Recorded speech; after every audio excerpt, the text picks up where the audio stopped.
आज आपण 12वी राज्यशास्त्राचा दुसरा धडा उपयोगिता विश्लेषण युटिलिटी अनालिसिसमधील प्रश्न 6वा जो 8 गुणासाठी सविस्तर उत्तरे लिहा अशा पद्धतीने विचारलेला असतो।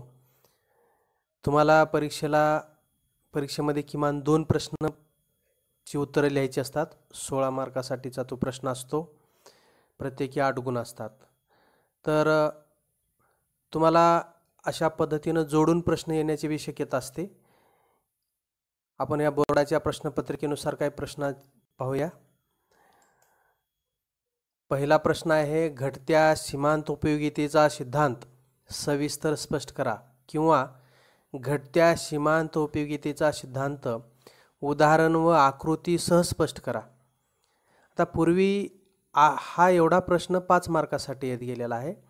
विधान सांगितल्यानंतर 2 गुण आहेत, आकृती आणि विश्लेषणासाठी 3 गुण आहेत, कोष्टक आकृती आणि विश्लेषणासाठी 5 गुण, आणि गृहीते लिहा असा जोडून प्रश्न येतो। घटत्या सीमांत उपयोगितेचा सिद्धांत उदाहरण व आकृतीसह स्पष्ट करून गृहीते लिहा किंवा अपवाद सांगा अशा प्रश्न जोडून येत असतो। तर ते अपवाद जर विचारले तर किमान 3 मार्कासाठी तिथे येतील, किंवा गृहीते विचारले असतील तर किमान 3 मार्कासाठी ते विचारले जातील।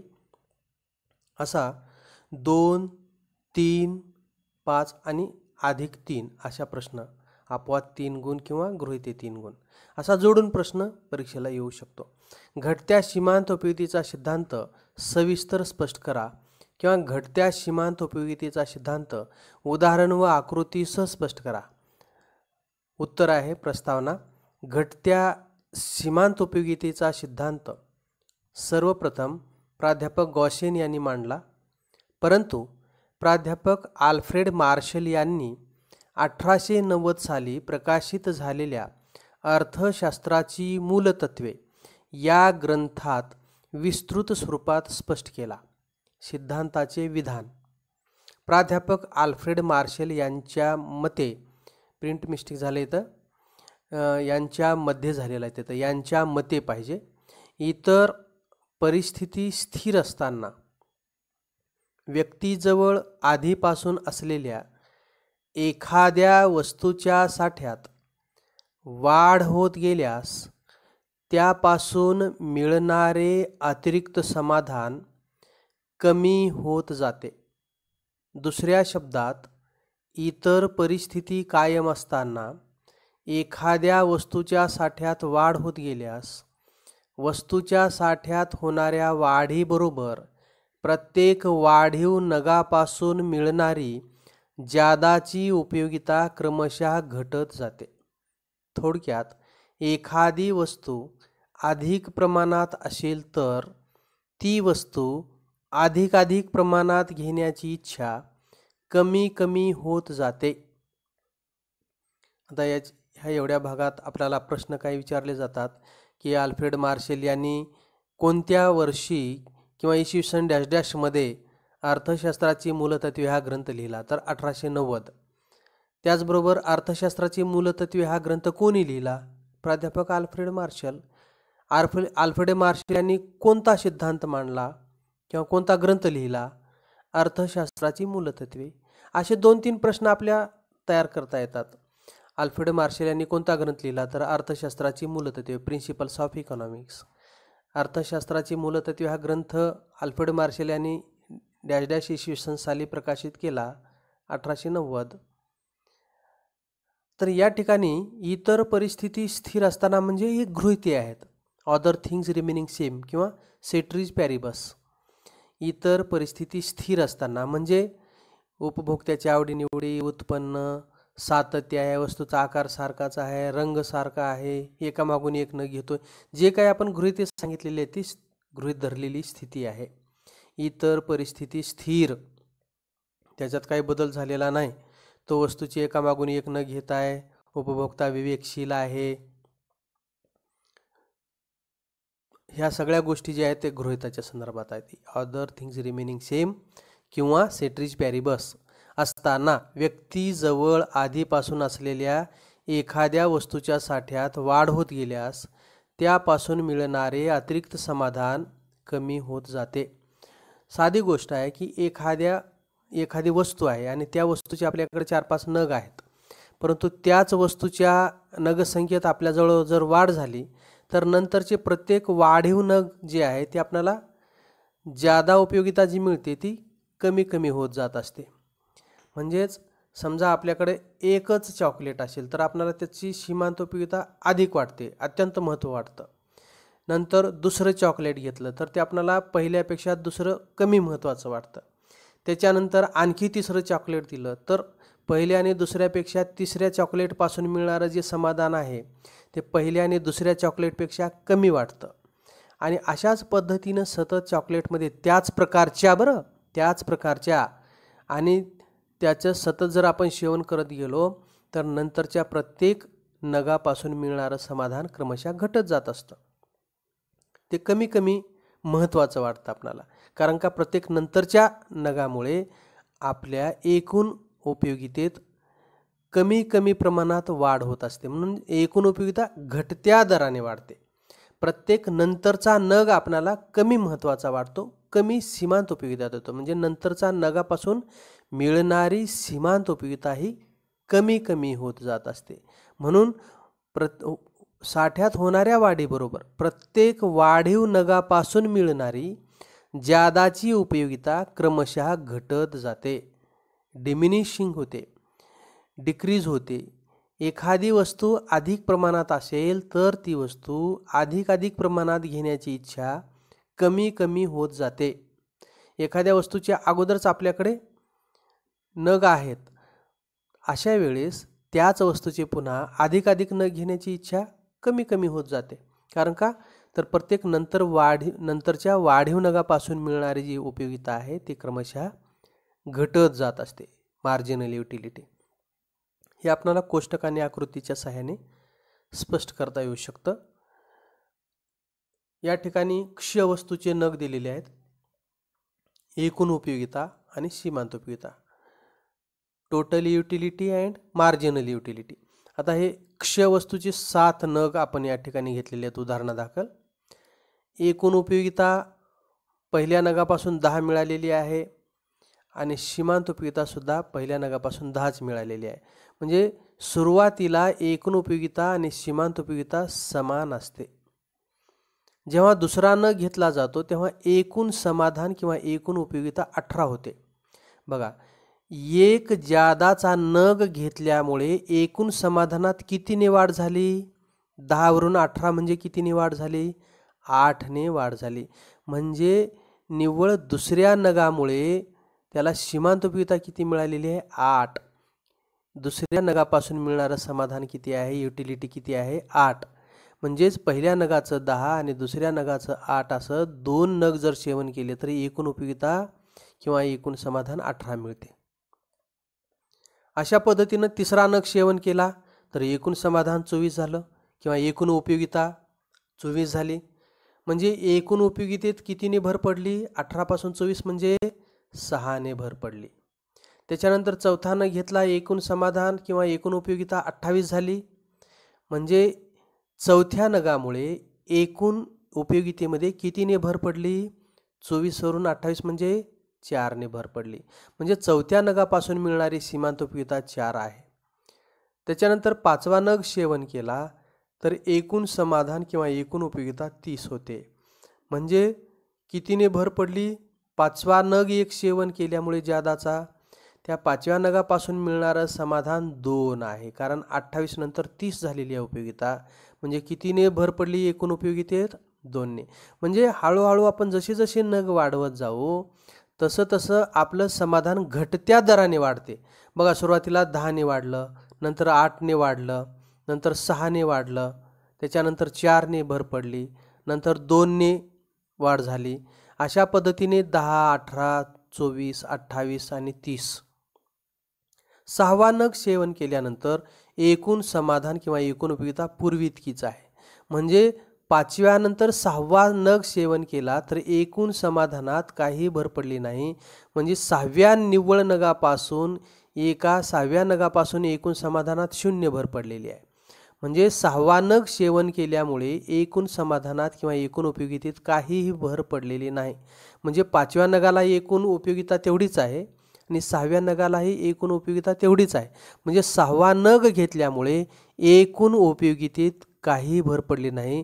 म्हणजे 6व्या नगापासून मिळणारी सीमांत उपयोगिता म्हणजे प्रत्येक नगापासून मिळणारी खुली प्रत्येक नगापासून मिळणारी उपयोगिता म्हणजे सीमांत उपयोगिता.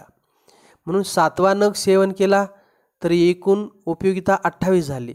म्हणजे 7व्या नगामुळे एकूण उपयोगितेत वाढ नव्हता घट झाली. म्हणजे 7वा नग सेवन केल्यामुळे -2 किंवा -2 उपयोगिता मिळालेली आहे. म्हणजे एकूण समाधानामध्ये किंवा एकूण उपयोगितेत घट झालेली दिसते आम्हाला 30 वरून 28. म्हणजे 7वा जो नग सेवन केला ही पातळी म्हणजे असमाधानाची पातळी दर्शवते. तर 6वा नग जो आहे त्या 6व्या नगाला जेव्हा सीमांत उपयोगिता 0 असते तेव्हा एकूण उपयोगिता सर्वाधिक असते. म्हणजे हा बिंदू महत्तम समाधानाची पातळी दर्शवित असतो. वरील तक्त्यावरून असे स्पष्ट होते की एखाद्या वस्तूच्या नगांचा उपभोग जसा वाढत जातो तशी त्यापासून मिळणारी सीमांत उपयोगिता क्रमशः घटत जाते. बघा, सीमांत उपयोगिता क्रमशः घटत चाललेली आहे. 10, 8, 6, 4, 2, 0 आणि -2 किंवा -2. 0 व ऋण होत जाते. घटत्या सीमांत उपयोगितेचा सिद्धांताचा वक्र या ठिकाणी बघा, इथून इकडं धन आहे सीमांत उपयोगिता, इथं 0 आहे आणि इथं ऋण आहे. म्हणजे सीमांत उपयोगिता धन असू शकते, 0 आणि ऋण 3 टप्प्यात असू शकते. धन, 0 आणि ऋण. मात्र एकूण उपयोगिता नेहमी धनच असते आणि ते घटत्या दराने वाढते. सुरुवातीला 10ची भर पडली, नंतर 8ची भर पडली, नंतर 6 युटिलिटीची भर पडली उपयोगितेची, नंतर 4थ्या नगामुळे 4 उपयोगितेची भर पडली, नंतर 5वा नग सेवन केला, एकूण उपयोगितेत 2 ने वाढ झाली, नंतर 6वा नग घेतला, एकूण उपयोगितेत 0 भर पडली, काही भर पडलेली नाही. म्हणजे 5व्या नगाला आणि 6व्या नगाला एकूण उपयोगिता पूर्वी इतकीच आहे किंवा स्थिर आहे. आणि 7वा नग सेवन केला तर एकूण उपयोगितेत -2 किंवा -2ची घट झालेली आहे. म्हणजे आपल्याला इथं एकूण उपयोगितेत घट झालेली आम्हाला दिसते. हा आपल्याला कोष्टक जो आहे तो आपल्याला वक्र काढूनही दाखवता येतं. एकूण उपयोगिता पहिल्या नगाला सारखीच आहे, त्याच्यानंतर घटत्या दराने वाढते. 10ने भर पडली, नंतर 8ने, नंतर 6ने, नंतर 4ने, नंतर 2ने, नंतर 0 आणि नंतर -2. अशा पद्धतीचे हे कोष्टकात दर्शविलेले सर्व आकडे आपण आलेखामध्ये जर दाखवले तर आपणाला अशा पद्धतीनं एकूण उपयोगिता व सीमांत उपयोगिता वक्र जो आहे तो आपल्याला स्पष्ट करता येईल. हा OY अक्ष किंवा OY अक्ष बघा, एकूण उपयोगिता व सीमांत उपयोगिता, total utility and marginal utility हे या वक्रावर दर्शविलेली आहे. आणि या आडव्या अक्षावर वस्तूचे नग दर्शविलेले आहेत. बघा, पहिला नग उपभोक्त्याने सेवन केला तर एकूण उपयोगिता आणि सीमांत उपयोगिता 10 आहे, म्हणून हा दोघांचाही एकच बिंदू आहे. त्याच्यानंतर दुसरा नग सेवन केला, पट्टी आपण या दुसऱ्या नगावर जर ठेवली तर आपल्याला एकाच वेळी 2 बिंदू घेता येतात. आकृती काढायला सोपी आहे. दुसऱ्या नगावर आपण जर उभी पट्टी ठेवली तर आपल्याला एकूण उपयोगिता 18 हा एक त्या ठिकाणी पॉईंट आपण रेखांकित करायचा आहे आणि सीमांत उपयोगिता 8 हे 2 बिंदू मिळालेले आहेत. त्याच्यानंतर तिसऱ्या नगावर आपण स्केल ठेवली तर आपल्याला 2 बिंदू मिळणार आहेत. तिसऱ्या नगामुळे एकूण समाधान 24 झालेलं आहे आणि सीमांत उपयोगिता या ठिकाणी 6 झालेली आहे. चौथा नग सेवन केला, चौथ्या नगाच्या ठिकाणी आपण पट्टी ठेवली की 2 बिंदू मिळणार आहेत आपल्याला स्केल ठेवल्यास. एकूण उपयोगिता 28 आहे आणि सीमांत उपयोगिता 4 आहे. त्याच्यानंतर 5व्या नगाच्या ठिकाणी स्केल ठेवल्यानंतर एकूण उपयोगिता या ठिकाणी आपल्याला 30 मिळणार आहे आणि सीमांत उपयोगिता 2 मिळणार आहे. हे बिंदू मिळाल्यानंतर 6वा नग सेवन केला, 6व्या नगाला सीमांत उपयोगिता 0 असल्यामुळे तो या OX अक्षावरच त्या रेषेवर आडव्या रेषेवर एक बिंदू मिळालेला आहे आपल्याला 0चा. आणि वर गेल्यानंतर 6व्या नगाला एकूण समाधान सुद्धा 30च असल्यामुळे या 30च्या ठिकाणी आपण हा बिंदू घेतलेला आहे. त्याच्यानंतर 7व्या नगाचं सेवन केल्यानंतर आपल्याला 7व्या नगाच्या ठिकाणी स्केल ठेवल्यास आपल्याला 2 बिंदू मिळणार आहेत. 7व्या नगाला सीमांत उपयोगिता -2 आहे. बघा इथं या ठिकाणी -4 आहे, याच्या अगोदर -2. तर या -2च्या ठिकाणी हा बिंदू घेतलेला आहे खालच्या बाजूला OX अक्षाच्या खाली -2. आणि वरच्या बाजूला आपणाला समाधान एकूण उपयोगिता जी आहे ते 28 झालेली दिसते आपल्याला, 30वरून 28. म्हणजे हे सर्व बिंदूवरचे जे आहेत ते घटत्या दराने, इथं 10ने भर पडली, इथं 8ने भर पडली, इथं 6ने, इथे 4ने आणि इथं 0, इथं 30 आहे, इथं 30 आहे. म्हणून या ठिकाणी उपयोगिता स्थिर झालेली आहे. आणि नंतर 7व्या नगाला एकूण उपयोगिता घटते म्हणजे 28 होते. म्हणून तो एकूण उपयोगितेचा वक्र खाली येतो, थोडासा घटतो. मात्र OX अक्ष ओलांडून तो असा कधीच खाली येणार नाही इकडे, म्हणून तो नेहमी धनच असतो. मात्र घटत्या दराने वाढ होते, 10ने, 8ने, 6ने, 4ने, 2ने आणि 0, नंतर -2. तर हे बिंदू जोडले असता आपणाला असा वर जाणारा टोटल युटिलिटी वक्र हा दिसतो. तर या बिंदूपासून आपण सरळ खाली जे बिंदू एकमेकाला जोडले असता 6व्या नगाच्या बिंदूतून असे आपणाला ही रेषा अशी खाली जाणारी दिसते. 6व्या नगाच्या नंतर ती OX अक्ष ओलांडून खाली येते, म्हणजे या ठिकाणी ती ऋण आहे. सीमांत उपयोगिता किती आहे? ऋण आहे, -2 आहे. आणि इकडे इथे 0 आहे आणि इथून वरचा भाग जो आहे तो धन आहे. म्हणून सीमांत उपयोगिता सुरुवातीपासून घटत जाते, एकूण उपयोगिता सुरुवातीपासून घटत्या दराने वाढत जाते, घटत्या दराने वाढत जाते, नंतर ती स्थिर होते 30 आणि 30, नंतर ती घटते म्हणजे -2ने कमी झाली म्हणजे 28 झालेली आहे. हे बिंदू बघा, ही उभी रेषा जी आहे ती जेव्हा सीमांत उपयोगिता 0 आहे 6व्या नगाला, तेव्हा एकूण समाधानाचा कमाल बिंदू आपल्याला दिसतो. याला आपण तृप्ती बिंदू असं म्हणत असतो. आणि जेव्हा सीमांत उपयोगिता 0 असते तेव्हा एकूण उपयोगिता सर्वाधिक असते किंवा महत्तम असते, मॅक्झिमम सॅटिस्फॅक्शन पॉईंट म्हणतो आपण याला. म्हणून अशा पद्धतीने हा रेखांकित जो भाग आहे तो उपभोक्त्याचा जो काही लॉस होतो या ठिकाणी त्याला त्या ठिकाणावर फायदा होणार नाही. तर एकूण समाधानात -2 किंवा एकूण समाधानात 2ने घट झालेली आहे, म्हणून हा रेखांकित भाग म्हणजे त्याची असमाधानाची पातळी दर्शवितो. तर हा बिंदू उपभोक्त्याच्या कमाल समाधानाचा बिंदू दर्शवितो.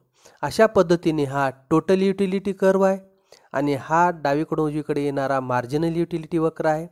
आकृतीमध्ये स्पष्टीकरण केल्याप्रमाणे वरील आकृतीत क्ष अक्षावर वस्तूचे नग दर्शविले आहेत, हे 7 नग दर्शविलेले आहेत, व य अक्षावर सीमांत उपयोगिता दर्शविलेली आहे, हे इकडे सीमांत उपयोगिता आणि एकूण उपयोगिता. तक्त्यानुसार सीमांत उपयोगितेचे विविध बिंदू आलेखावर रेखाटून जोडले असता हा वक्र डावीकडून उजवीकडे खाली येतो व असे दर्शवितो की वस्तूच्या उपभोगात सातत्याने वाढ झाल्यास सीमांत उपयोगिता घटत जाते. जेव्हा सीमांत उपयोगिता वक्र हा क्ष अक्षाला स्पर्श करतो तेव्हा सीमांत उपयोगिता 0 होते.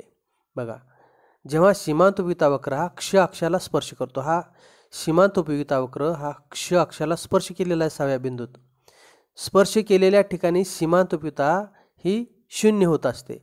म्हणून हा वक्र जो आहे सीमांत उपयोगिता वक्र हा क्ष अक्षाला स्पर्श करतो तेव्हा सीमांत उपयोगिता 0 होते. हा बिंदू कमाल समाधानाची पातळी दर्शवतो. याला सर्वाधिक समाधानाचा सर्वोत्तम बिंदू किंवा तृप्तीचा बिंदू असे म्हणतात. या बिंदूनंतर वस्तूचा उपभोग घेतल्यास असमाधान किंवा नकारात्मक निगेटिव्ह मार्जिनल युटिलिटी होते, म्हणजे -2 झालेले आहेत. म्हणून तो क्ष अक्ष ओलांडून खाली आलेली रेषा आणि हा रेखांकित केलेला भाग म्हणजे उपभोक्त्याचे असमाधान दर्शवितो. म्हणून असमाधान नकारात्मक मिळते. म्हणून या बिंदूनंतर म्हणजे कोणत्या 6व्या बिंदूनंतर 7व्या बिंदूकडे म्हणजे 7व्या नगाकडे वाटचाल करत असताना बिंदू उपभोग घेतल्यास असमाधान किंवा नकारात्मकता मिळते आणि सीमांत उपयोगिता ऋण दर्शविली जाते, जी आकृतीत छायांकित करून दाखविली आहे. त्याच्यानंतर दुसरा प्रश्न, उपयोगितेची वैशिष्ट्ये स्पष्ट करा. उत्तर आहे, उपयोगितेची वैशिष्ट्ये खालीलप्रमाणे आहेत. सापेक्ष संकल्पना. उपयोगिता ही स्थल व काल सापेक्ष संकल्पना आहे, जी स्थलपरत्वे व कालपरत्वे बदलत जाते.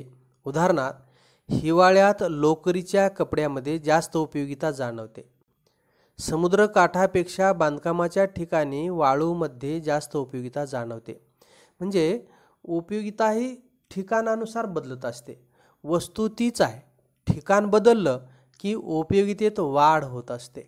किंवा काळ बदलला, वस्तू तीच आहे पण विशिष्ट काळानंतर आपण जर त्या वस्तूचा उपभोग घ्यायला सुरुवात केलो तर निश्चितच पूर्वीपेक्षा उपयोगिता वाढण्याची शक्यता असते. म्हणजेच उपयोगिता स्थलसापेक्ष आहे, कालसापेक्ष आहे. ठिकाण बदललं की उपयोगितेत वाढ होते, बदल होतो. किंवा काळ बदलला, काळात बदल करून आपण जर एखाद्या वस्तूचा उपभोग घेतला तर उपयोगितेत बदल होतो, वाढ होते किंवा घट होते. तसेच ती स्थलपरत्वे व कालपरत्वे बदलत जाते. या ठिकाणी उदाहरण दिलेलं आहे, हिवाळ्यात लोकरीच्या कपड्यामध्ये जास्त उपयोगिता जाणवते. बघा, लोकरीचे कपडे आपल्याकडे आहेत, आपणाला उन्हाळ्यामध्ये आपण ते कपडे बांधून ठेवतो आणि हिवाळ्यामध्ये आपणाला ते गरज वाटते, त्याच्यात उपयोगिता वाटते आणि हिवाळ्यामध्ये लगेच आपण ते सोडून वापरायला लागत असतो. तसंच समुद्रकाठापेक्षा बांधकामाच्या ठिकाणी वाळूमध्ये जास्त उपयोगिता जाणवते. बघा, ठिकाण बदललं, समुद्राच्या ठिकाणी असलेल्या वाळूचं तेवढं महत्त्व आपल्याला वाटत नाही जेवढं ती वाळू वाहतूक करून आपल्या घरी बांधकामाच्या पॉईंटवर आणली असता आपण ती व्यवस्थित जपतो, कारण त्याच्यामध्ये आपल्याला जास्त उपयोगिता वाटते. कारण स्थलांतर केल्यामुळे सुद्धा, स्थल बदलल्यामुळे सुद्धा उपयोगितेत वाढ होते. वस्तू तीच आहे, वाळू समुद्राकाठची असेल तर त्याला उपयोगिता कमी वाटते आणि बांधकामाच्या ठिकाणी ती वाळू आणली असता आपण त्याला जपतो आणि सांभाळतो, त्याचं महत्त्व आपल्याला जास्त वाटते.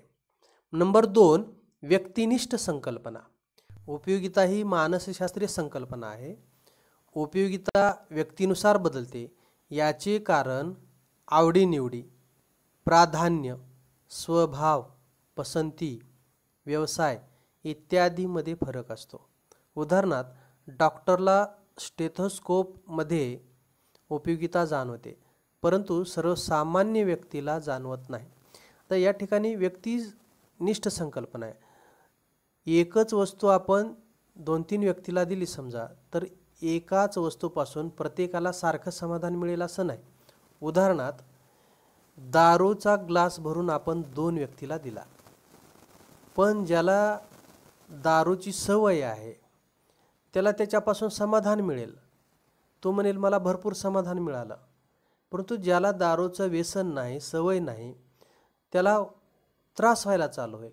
म्हणजे एखाद्याला मायनस उपयोगिता मिळेल किंवा एखाद्याला त्रास होईल तर एखाद्याला समाधान जास्त मिळेल. किंवा 5 व्यक्तीला आपण सफरचंद खायला दिले, एकाच आकाराचे, एकाच रंगाचे, तर प्रत्येक व्यक्तीला विचारलं की या सफरचंदापासून तुम्हाला किती उपयोगिता मिळाली, तर प्रत्येक व्यक्ती वेगवेगळं उत्तर देईल. कारण वस्तू एकच आहे, सफरचंद. 5 व्यक्तीला दिलं तर कोणी म्हणेल 25 समाधान मिळालं, कोणी म्हणेल 40 मिळालं, कोणी म्हणेल 20 मिळालं, कोणी म्हणेल 5 मिळालं. कारण का तर प्रत्येकाची आवड निवड वेगळी, प्रत्येकाचा स्वभाव, पदार्थाविषयीची, फळाविषयीची पसंती वेगळी. तसंच व्यवसायानुसार सुद्धा फरक पडतो. प्रत्येकाला, आता डॉक्टरला स्टेथोस्कोप आवश्यक आहे म्हणून व्यवसाय डॉक्टरचा पेशंट तपासणं आहे आणि पेशंट तपासण्यासाठी स्टेथोस्कोप लागतो. म्हणून त्या स्टेथोस्कोपमध्ये उपयोगिता आहे डॉक्टरच्या दृष्टिकोनातून, परंतु सर्वसामान्य माणसाच्या दृष्टिकोनातून त्याच्यात उपयोगिता नाही. त्याचप्रमाणे एखादा सुशिक्षित माणूस आहे तर कॉम्प्युटरमध्ये त्याला उपयोगिता आहे, परंतु तेच कॉम्प्युटर जर एखाद्या अज्ञानी माणसाला दिलं तर त्याच्यात काही उपयोगिता असणार नाही. म्हणजे एकच वस्तू वेगवेगळ्या व्यक्तीला दिल्यानंतर सर्वच व्यक्तीला सारखीच उपयोगिता मिळेल असे नाही, कारण प्रत्येकाचा स्वभाव, आवडीनिवडी, प्राधान्य, स्वभाव आणि पसंती व व्यवसाय हे वेगवेगळे आहे. म्हणून उपयोगिता कशी आहे? व्यक्तिनिष्ठ आहे. व्यक्तिपरत्वे बदलत असते. नंबर 3, नैतिकदृष्ट्या तटस्थ. उपयोगितेच्या संकल्पनेत नैतिकतेचा विचार नसतो. ही संकल्पना नैतिकदृष्ट्या तटस्थ असते. वस्तूने चांगले वाईट, योग्य अयोग्य असा कोणताही विचार न करता व्यक्तीची कोणतीही गरज पूर्ण करायला हवी. उदाहरणार्थ, सुरी किंवा चाकूचा वापर फळे किंवा भाजीपाला कापण्यासाठी गृहिणीकडून केला जातो, तर या वस्तूचा वापर एखाद्याला इजा करण्यासाठीही केला जातो. दोन्ही गरजा वेगवेगळ्या आहेत, परंतु एकाच वस्तूचा वापर करून त्या भागवल्या जातात. म्हणून उपयोगिता नैतिकदृष्ट्या तटस्थ आहे. बघा, या ठिकाणचं उदाहरण जर बघितलं आपण, तर वस्तू एकच आहे, परंतु दोन गरजा भागवलेल्या आहेत. त्या चाकूने कोणी भाजीपाला चिरेल, तर त्या चाकूने कोणी दुसऱ्याला इजा करण्यासाठी वापर करेल. परंतु ती जी वस्तू आहे, चाकू जो आहे, तो योग्य की अयोग्य हे काही अर्थशास्त्र सांगत नाही. कारण का, तर तुम्ही कोणती गरज पूर्ण करण्यासाठी वापरली ती त्या वस्तूने पूर्ण केलेली आहे. जसे की एखाद्याने दारू पिले आणि त्याला नशे आली आणि तो नशेत रस्त्यावर पडून लोळत राहिला, मात्र बाकी लोकांनी त्याला बघत राहिले. अशा वेळेस त्याने दारू पिणे योग्य की अयोग्य, चांगले की वाईट, नैतिक की अनैतिक याचं उत्तर अर्थशास्त्र देत नाही. कारण दारुड्या माणसाला किंवा दारूची सवय असणाऱ्या व्यक्तीला नशा पाहिजे असते, तर दारूने त्याचं ते काम केलेलं आहे. त्या दारूमध्ये उपयोगिता आहे त्याला नशा येण्याची.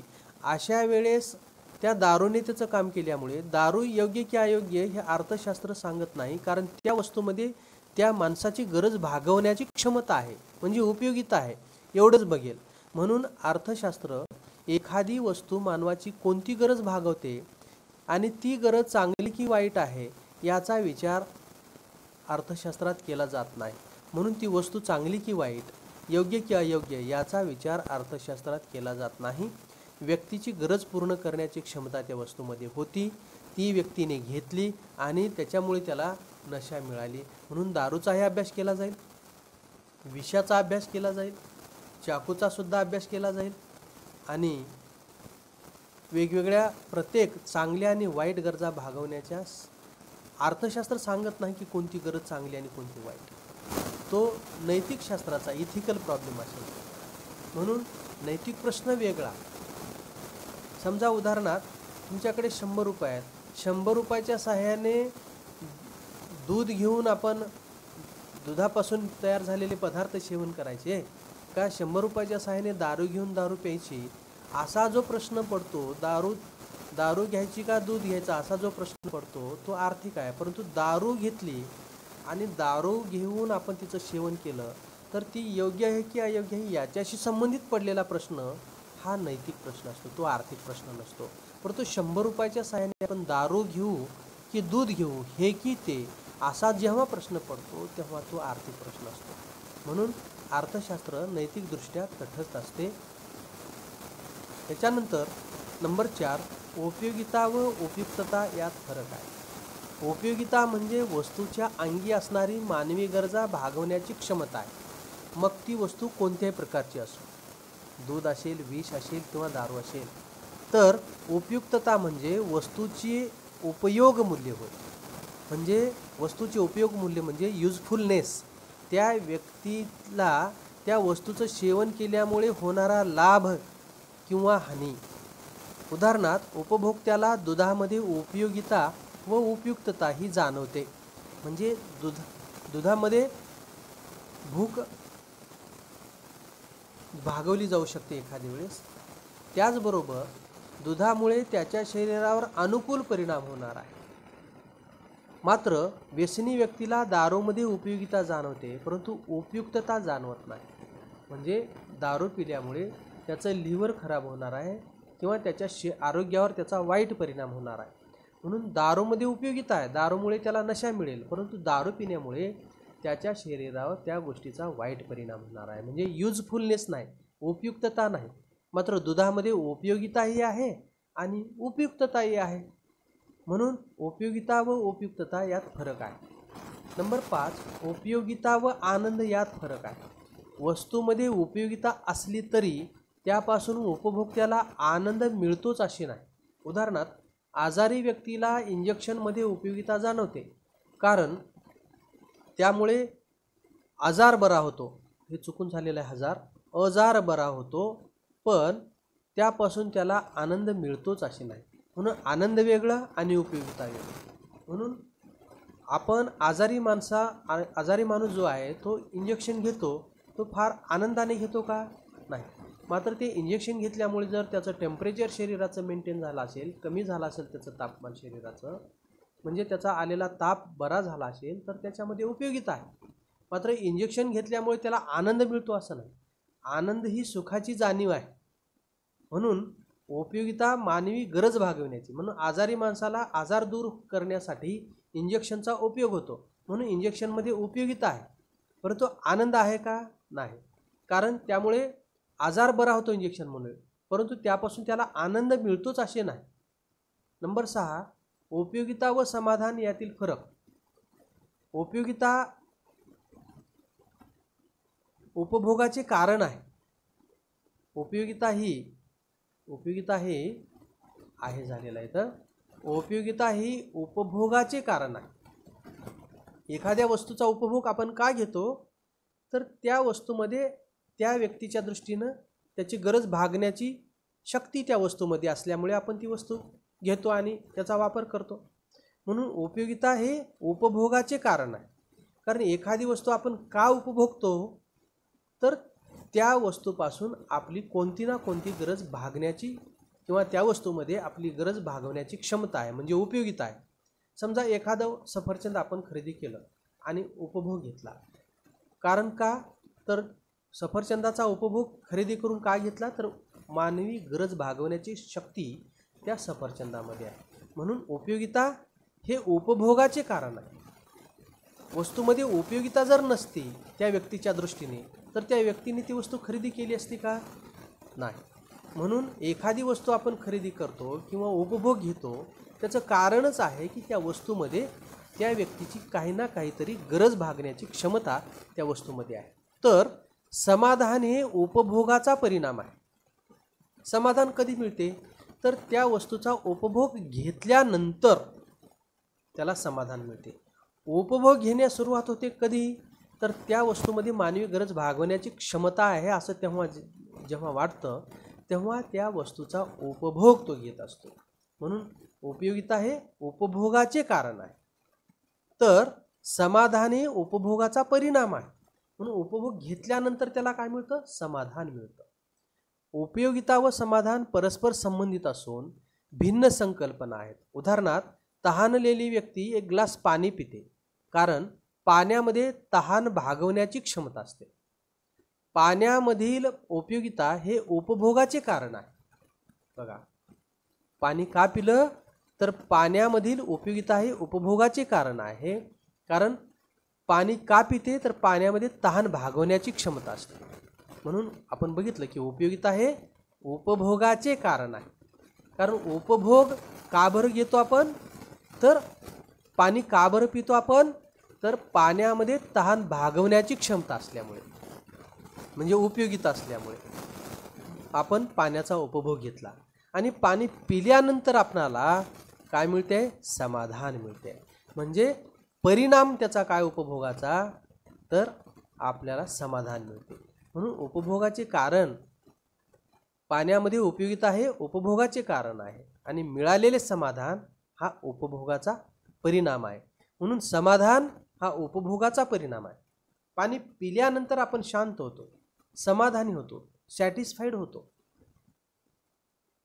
म्हणून उपभोग घेतल्यानंतर आपल्याला समाधान मिळते. म्हणजे उपयोगिता हे उपभोगाचे कारण आणि समाधान हे उपभोगाचा परिणाम आहे. उपभोग घेतल्यानंतर आपल्याला समाधान मिळणार आहे. म्हणून उपयोगिता ही उपभोगाची सुरुवात असते, तर समाधान हे उपभोगाचा परिणाम असतो. त्याच्यानंतर नंबर 7, उपयोगितेचे केवळ तात्विक मापन शक्य. तात्विक म्हणजे प्रिन्सिपली आपण असं इमॅजिन करून गृहीत धरतो. फक्त उपयोगिता ही मानसशास्त्रीय संकल्पना आहे, सायकोलॉजिकल आहे. आपण फक्त कल्पना करतो की एक सफरचंद खाल्यानंतर मला 25 समाधान मिळालं किंवा 25 उपयोगिता मिळाली, युटिलिटी 25 नगांची मिळाली. ते परंतु प्रत्यक्षात तसं आपल्याला मोजता येत नाही, कारण का ती अदृश्य व अमूर्त संकल्पना आहे, इनव्हिजिबल आहे. फक्त ती फील करतो आपण, आकड्यामध्ये सांगणं शक्य नाही. फक्त आपल्याला या ठिकाणी सिद्धांत विश्लेषण करण्यासाठी सोपा जावा आणि आपलं विश्लेषण करण्यासाठी सुलभ जावं म्हणून आपण असं गृहीत धरले की त्याचं संख्यात्मक मापन करता येतं. परंतु प्रत्यक्षात ही एक अदृश्य आणि अमूर्त संकल्पना आहे, मानसशास्त्रीय संकल्पना आहे. एखाद्या वस्तूचा उपभोग घेतल्यानंतर किती समाधान मिळालं हे आपल्याला आकड्यामध्ये सांगणं शक्य नाही, फक्त तात्विकदृष्ट्या मापन शक्य आहे. म्हणजे आपलं विश्लेषण किंवा सिद्धांत सिद्ध करण्यासाठी म्हणून आपण असं गृहीत धरलेलं आहे की उपयोगिता हे संख्यात्मक किंवा आकडेवारीत मापन करणे शक्य आहे असं आपल्या सिद्धांतात धरलं आहे. परंतु प्रत्यक्षात जर याचं वैशिष्ट्य बघायचं असेल तर प्रत्यक्षात उपयोगितेचं संख्यात्मक मापन किंवा आकडेवारीत मापन करणे शक्य नाही. उदाहरणार्थ, जेव्हा तहानलेली व्यक्ती पाणी पिते तेव्हा मिळणाऱ्या समाधानाची कमी अधिक पातळीतून उपयोगिता जाणवते. म्हणून उपयोगिता फक्त अनुभवता येते. म्हणजे कसं, पहिला पाण्याचा ग्लास पिला तर आणि दुसरा पिला तर आपण सहज म्हणतो की पहिल्या गिलासपासून मिळणारं समाधान मला जास्त वाटलं, नंतरचा दुसरा ग्लास नंतर तहान लागू नये म्हणून मी पिलेला आहे. म्हणजे पहिला ग्लास मला जास्त महत्त्वाचा वाटला, पहिल्या एक ग्लास पाण्याने मला जास्त समाधान मिळालं असं सांगतो. पण किती मिळालं हे आकड्यात सांगणं शक्य नाही.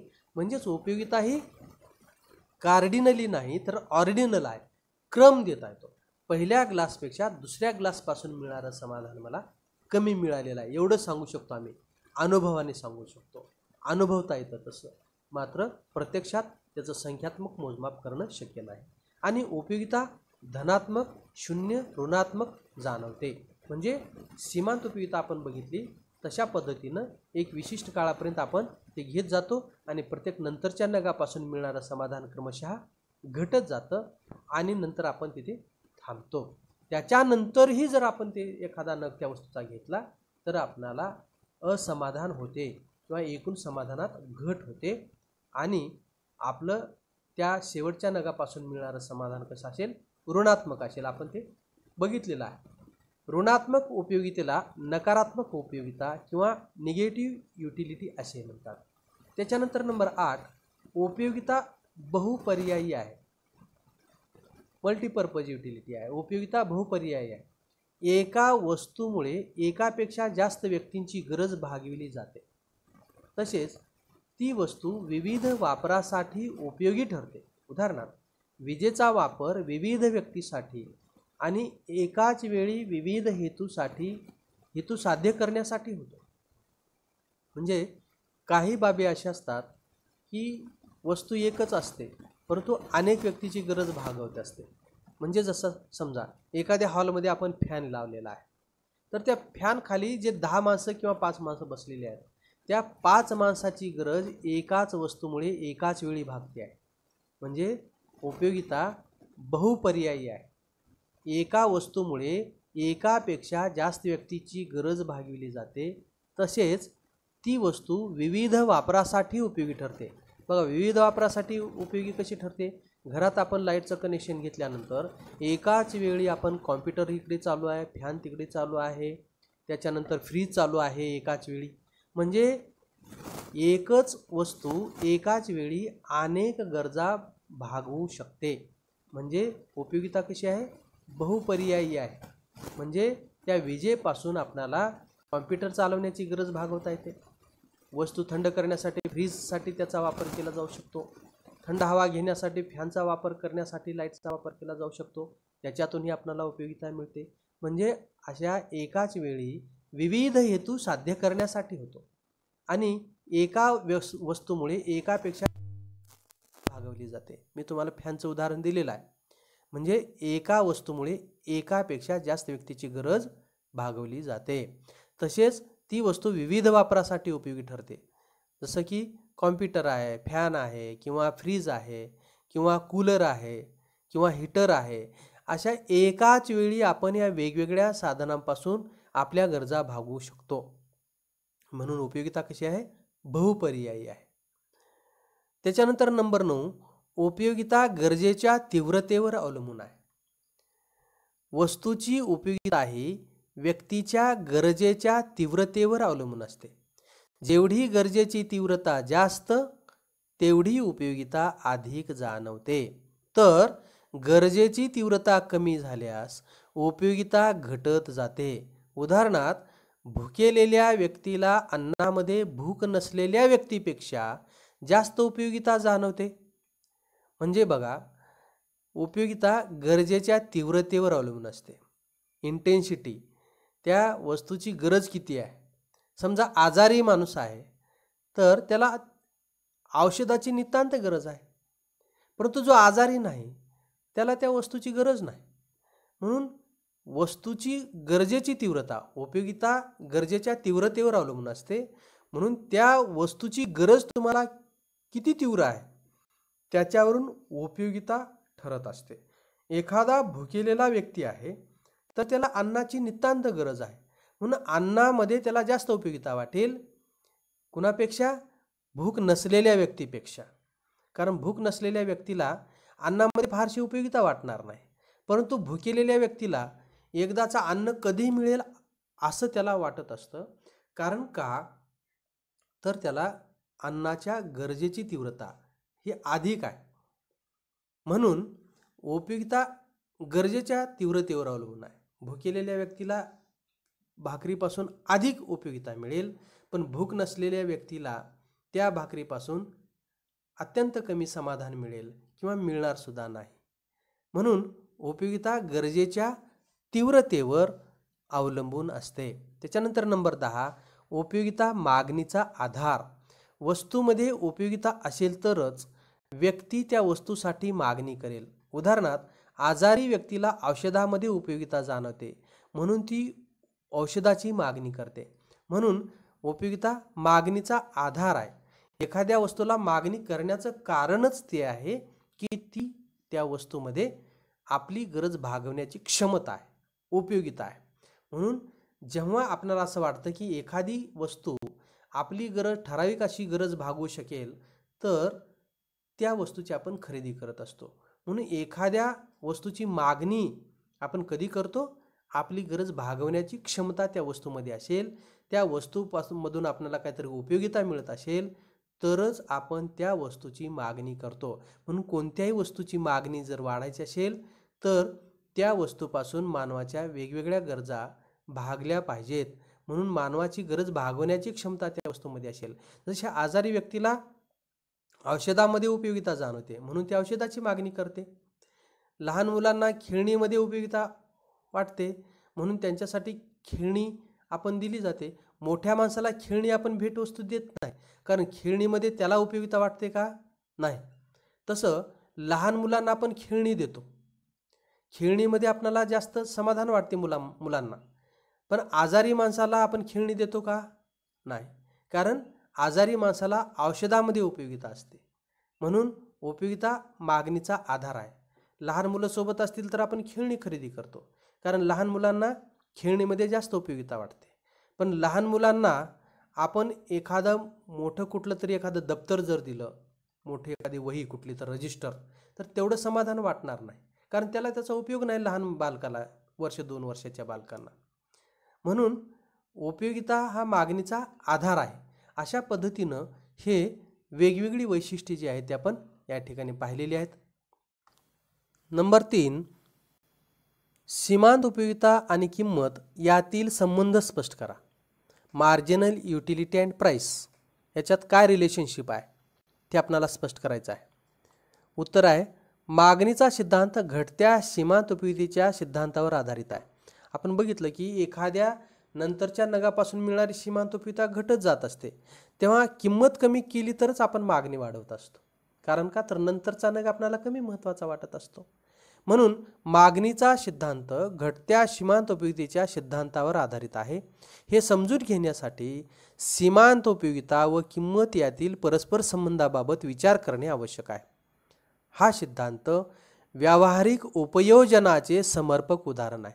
म्हणजे वस्तूची सीमांत उपयोगिता आणि किंमत याच्यात काय संबंध आहे हे आपल्याला प्रत्यक्ष बाजारात सुद्धा पडताळून आपण पाहत असतो. एखादा वस्तूचा नग घेतला की समोरचा व्यक्ती म्हणतो दुसरा नग घ्या, तेव्हा आपण म्हणतो की मला दुसऱ्याची फारशी गरज नाही, पण किंमत कमी केल्यानंतर मी दुसरा नग घेईल. कारण का तर किंमत त्यांनी कमी का करावी, तर मला ती फारशी उपयोगाचा नाही दुसरा नग, पहिल्यापेक्षा दुसरा नग मला कमी महत्त्वाचा वाटतो. म्हणून जेव्हा मी दुसरा नग खरेदी करील तेव्हा त्याने निश्चितच किंमत कमी केली तरच मी दुसरा नग घेणार आहे. म्हणजे किंमत कमी केल्यासच मी मागणी वाढवणार आहे. हे आपल्याला म्हणून असं म्हटलं आहे की हा सिद्धांत व्यावहारिक उपयोजनाचे समर्पक उदाहरण आहे. म्हणजे प्रत्यक्ष व्यवहारामध्ये हा सिद्धांत उपयोगात आणण्यासाठी हा महत्त्वाचा आहे. आणि प्रत्येक माणूस याचा विचार करत असतो. आपण देत असलेली किंमत आणि त्या वस्तूपासून मिळणारं समाधान कुठंतरी मनामध्ये तो कल्पना करत असतो की ही फायद्याची आहे, किंवा नंतरचा नग कमी महत्त्वाचा आहे, दुसरा नग नकोच, किंवा तिसरा नग नको, आता बस झालं, किंवा किंमत कमी केल्यानंतर 1-2 नग घेऊ, असा तो सतत डोक्यामध्ये विचार करत असतो. म्हणजे या सिद्धांताचं उपयोजन व्यवहारामध्ये आपल्याला दिसून येतं. कोष्टकाच्या आधारे सीमांत उपयोगिता आणि किंमत यांच्याशी संबंधित खालील निष्कर्ष काढता येतात. बाजार किमतीशी तुलना करण्यासाठी सीमांत उपयोगितेचे रूपांतर पैशात व्यक्त केले जाते. असे गृहीत धरले की वस्तूच्या एका आनंदाची बाजार किंमत, एका नगाची, वस्तूचा एक नग बाजार किंमत 50 रुपये आहे आणि एक आनंदाची सीमांत उपयोगिता 10 रुपये बरोबर समतुल्य आहे. म्हणजे या ठिकाणी एक लक्षात घ्या की उपयोगितेचा एक नग जो आहे त्याची किंमत 10 गृहीत धरलेली आहे. समजा एखाद्या नगापासून 10 उपयोगिता मिळाली तर एक उपयोगितेचा नग म्हणजे 10 रुपये धरलेला आहे, गृहीत धरलेला आहे. आणि या ठिकाणी वस्तूची जी किंमत आहे बाजारामध्ये, ही तर प्रिंट मिस्टेक झालेला आहे, वस्तूच्या नगाची जी किंमत आहे प्रत्येक नगाची ती 50 रुपये आहे. आपल्याला कोष्टकावरून लक्षात येईल वस्तूच्या एका बाजार किंमत एका नगाची 50 रुपये असं गृहीत धरलेली आहे प्रत्येक नगाची. आणि एका आनंदाची सीमांत उपयोगिता जी आहे म्हणजे उपयोगितेची जी काही किंमत धरलेली आहे ती 10 रुपये धरलेली आहे, समतुल्य. अशा प्रकारे एका नगाची, लग्नाची झालेला आहे चुकून, सीमांत उपयोगिता आणि बाजार किंमत यांची तुलना कोष्टकात दाखवली आहे. कोष्टकाद्वारे, पोस्ट झालेला आहे तर चुकून, कोष्टकाद्वारे ही संकल्पना चांगल्या प्रकारे समजून घेता येईल. बघा, क्ष वस्तूचे हे नग आहेत 1 2 3 4 5 6. आता क्ष वस्तूचे नग, पहिला नग सेवन केल्यानंतर त्याला 10 समाधान मिळालेलं आहे.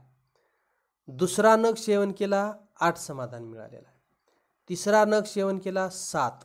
म्हणजे जसे जसे आपण वस्तूचे नग खरेदी करत जाऊ तसं तसं नंतरच्या प्रत्येक नगापासून मिळणारं समाधान हे कमी कमी होत जात असतं.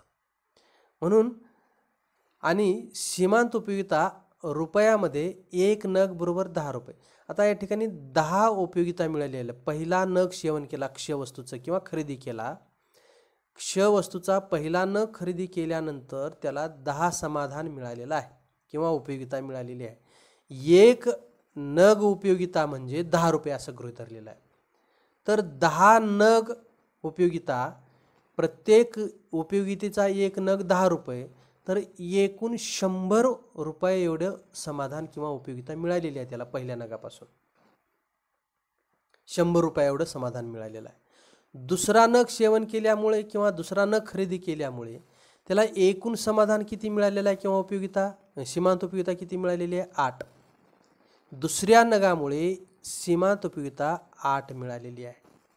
आणि प्रत्येक उपयोगितेचा नग 10 रुपये, तर 8 गुणिले 10 बरोबर 80 रुपये एवढं त्याला समाधान मिळालेलं आहे.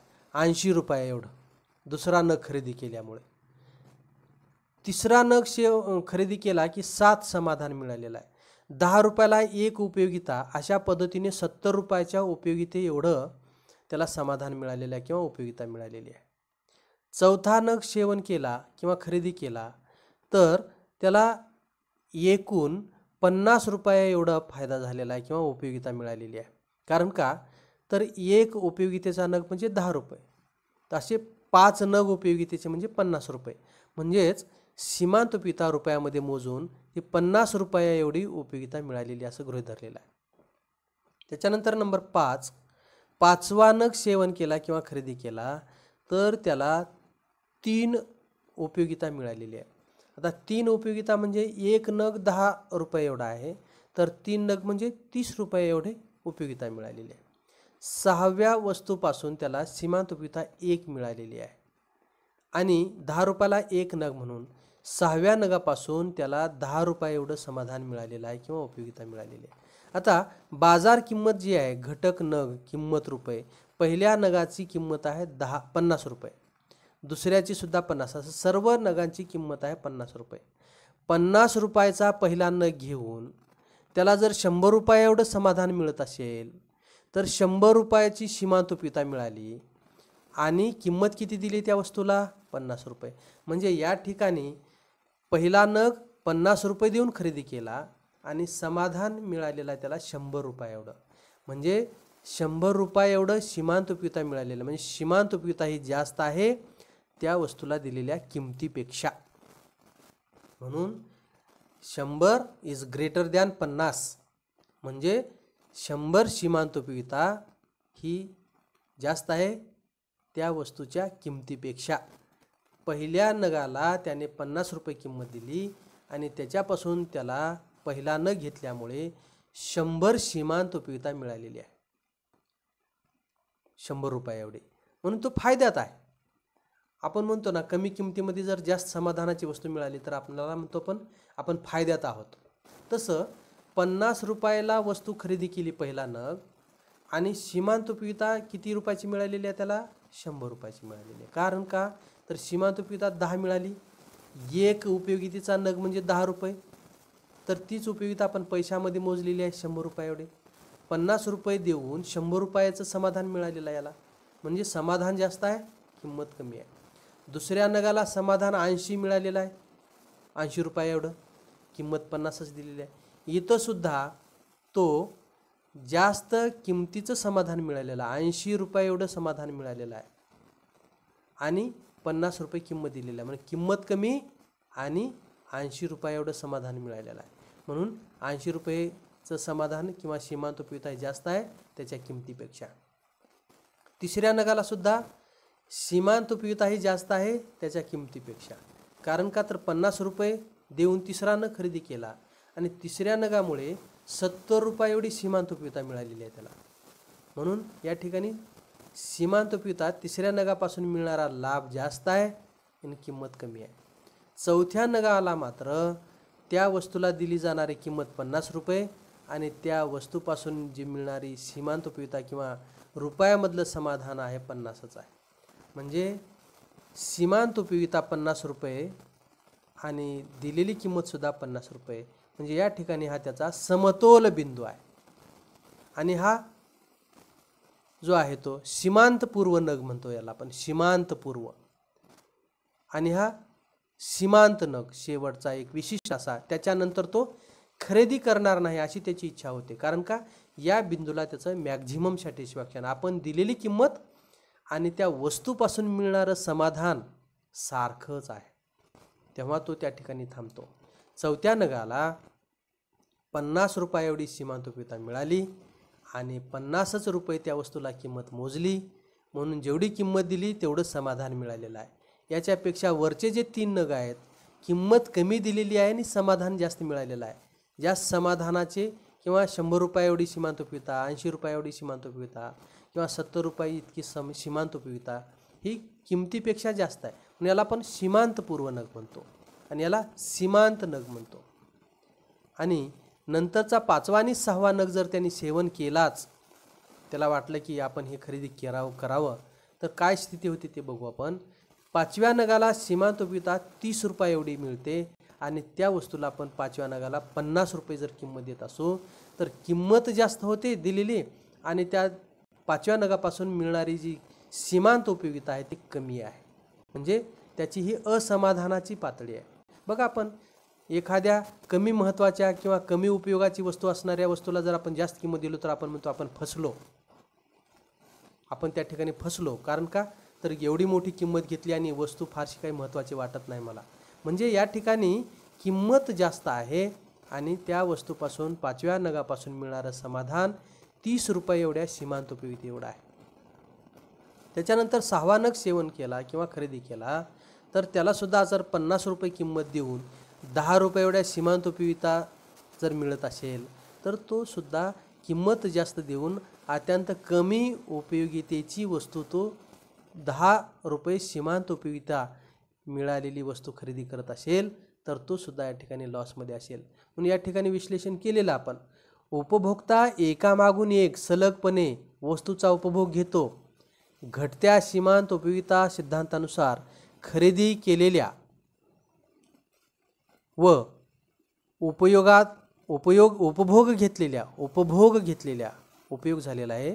उपभोग घेतलेल्या प्रत्येक वाढीव नगाची सीमांत उपयोगिता घटणारी असते. सीमांत उपयोगिता बाजार किमतीपेक्षा जास्त असते. उदाहरणार्थ, कोष्टकामध्ये पहिल्या 3 नगापासून मिळणारी सीमांत उपयोगिता बाजार किंमत रुपये 50 पेक्षा अधिक आहे. बघा, बाजार किंमत जी आहे 50 रुपये त्याच्यापेक्षा मिळणारी सीमांत उपयोगिता जी आहे ती अधिक आहे. म्हणून याला आपण सीमांतपूर्व नग म्हणतोय. याचे कारण उपभोक्त्याची गरज तीव्र असते. या ठिकाणी पहिले 3 नग त्याला जास्त महत्त्वाचे वाटतात. म्हणून जास्त सीमांत उपयोगिता मिळण्याचं कारण काय, तर त्याची गरजेची तीव्रता अधिक आहे. याचे कारण उपभोक्त्याची गरज तीव्र असते. यानंतर सीमांत उपयोगिता व किंमत समान होतात. या ठिकाणी सीमांत उपयोगिता व किंमत समान होतात 4थ्या नगाला. म्हणून उपभोक्ता 4था नग घेण्याचा विचार करू शकतो. 5व्या आणि 6व्या नगाच्या बाबतीत प्राप्त सीमांत उपयोगिता बाजार किमतीपेक्षा कमी आहे. प्राप्त सीमांत उपयोगिता 30 आहे, किंमत 50 दिलेली आहे. प्राप्त सीमांत उपयोगिता 10 आहे, किंमत 50 रुपये दिलेली आहे. म्हणजे किमतीपेक्षा सीमांत उपयोगिता कमी आहे 5व्या आणि 6व्या नगाला. म्हणून 5व्या आणि 6व्या नगाच्या बाबतीत प्राप्त सीमांत उपयोगिता बाजार किमतीपेक्षा कमी होते. या समतोल स्थितीनंतर, कोणत्या या समतोल स्थितीनंतर विवेकी उपभोक्ता नगांची खरेदी थांबवतो. 4था नग हा जो आहे 4थ्या नगाला समतोल झालेला आहे. सीमांत उपयोगिता 50 मिळालेली आहे, किंमत सुद्धा 50च आहे. म्हणून 4थ्या नगाला त्याचा समतोल गाठलेला आहे. म्हणून विवेल पर्सन, ज्याला योग्य अयोग्य ज्ञान आहे, ज्याला समजतं, जो विचार करतो, असा माणूस तो इथेच थांबेल. नंतरचे नग तो खरेदी करणार नाही. पहिल्या पॉईंट बघा, जेव्हा उपभोक्ता इच्छेनुसार वस्तूचा उपभोग घेतो तेव्हा सीमांत उपयोगिता किमतीपेक्षा जास्त असते. बघा, आपण पहिले 2-3 नग बघितले. पहिल्या नगापासून त्याला 100 सीमांत उपयोगिता मिळाली, 50 रुपये किंमत दिली. दुसऱ्या नगापासून त्याला 80 सीमांत उपयोगिता मिळाली, 50 रुपये किंमत दिली. तिसऱ्या नगापासून मिळणारी सीमांत उपयोगिता 70 आहे, त्याला किंमत 50 रुपये दिली. म्हणजे सीमांत उपयोगिता ही किमतीपेक्षा जास्त आहे. म्हणून या ठिकाणी marginal utility of X is greater than price of x हे दाखवलेलं आहे कंसामध्ये. सीमांत उपयोगिता बरोबर सीमांत उपयोगिता क्षची जी आहे ती जास्त आहे. कशापेक्षा? त्याच्या किमतीपेक्षा. यालाच आपण सीमांतपूर्व नग म्हणतो, हे लक्षात ठेवा. सीमांत उपयोगिता बरोबर काय दाखवलेलं आपण? सीमांत उपयोगिता क्ष ही जास्त आहे. पहिल्या नगापासून 100, दुसऱ्यापासून 80 आणि तिसऱ्यापासून 70. आणि हे पहिल्या 3 नगापासून मिळणारी सीमांत उपयोगिता ही जास्त आहे त्याच्या किमतीपेक्षा. पहिल्या नगापासून 100 सीमांत उपयोगिता मिळाली, किंमत 50 दिली, म्हणून किंमत कमी, सीमांत उपयोगिता जास्त. दुसऱ्या नगापासून 80 सीमांत उपयोगिता मिळाली, जी त्याच्या किमतीपेक्षा कमी जास्त आहे, किंमत 50च दिली आहे, सीमांत उपयोगिता 80ची घेतलेली आहे. म्हणून पहिल्या पॉईंटमध्ये आपण हे स्पष्ट करतो की जेव्हा उपभोक्ता इच्छेनुसार वस्तूचा उपभोग घेतो, कारण का तर त्याची गरजेची तीव्रता जास्त आहे पहिल्या 3 नगांची, तेव्हा सीमांत उपयोगिता किमतीपेक्षा जास्त असते. म्हणून marginal utility of X is greater than price of X. म्हणून सीमांत उपयोगिता बरोबर सीमांत उपयोगिता ही क्षची जी आहे ती जास्त आहे त्याच्या किमतीपेक्षा. यालाच आपण काय म्हणतो, सीमांत पूर्व नग म्हणतो. दुसरा पॉईंट, ज्या नगाच्या वेळेस सीमांत उपयोगिता व किंमत समान होतात त्या नगाला सीमांत नग किंवा मार्जिनल युनिट असं संबोधले जाते. Marginal utility of X is equal to price of X. Equal आहे या ठिकाणी. Marginal utility of X is equal to किंवा equal to price of X. म्हणून सीमांत उपयोगिता ही किमती बरोबर आहे. म्हणून सीमांत उपयोगिता बरोबर किंमत बरोबर उपभोक्त्याचा समतोल. म्हणजेच या ठिकाणी इक्विलिब्रियम ऑफ कंझ्युमर, समतोल, उपभोक्त्याचं समतोल झालेला आहे, संतुलन झालेलं आहे. कारण का, तर त्या वस्तूपासून चौथ्या नगापासून मिळणारं सीमांत उपयोगिता आणि त्या चौथ्या नगाला दिलेली किंमत ही इक्वल आहे, बरोबर आहे. म्हणून याला आपण काय म्हणतो, उपभोक्त्याचा समतोल म्हणतो. म्हणून याला आपण सीमांत नग म्हणतो. चौथ्या नगाला काय म्हणतो, सीमांत नग. तिसऱ्या, दुसऱ्या आणि पहिल्या नगाला सीमांत पूर्व नग. किमतीपेक्षा सीमांत उपयोगिता जास्त असल्यामुळे या ठिकाणी सीमांत उपयोगिता आणि किंमत बरोबर असल्यामुळे, इक्वल असल्यामुळे याला आपण मार्जिनल युनिट किंवा नग म्हणतो. आणि तिसरा जो पॉईंट आहे, विवेकी उपभोक्ता जे नग विकत घेऊ इच्छित नाही.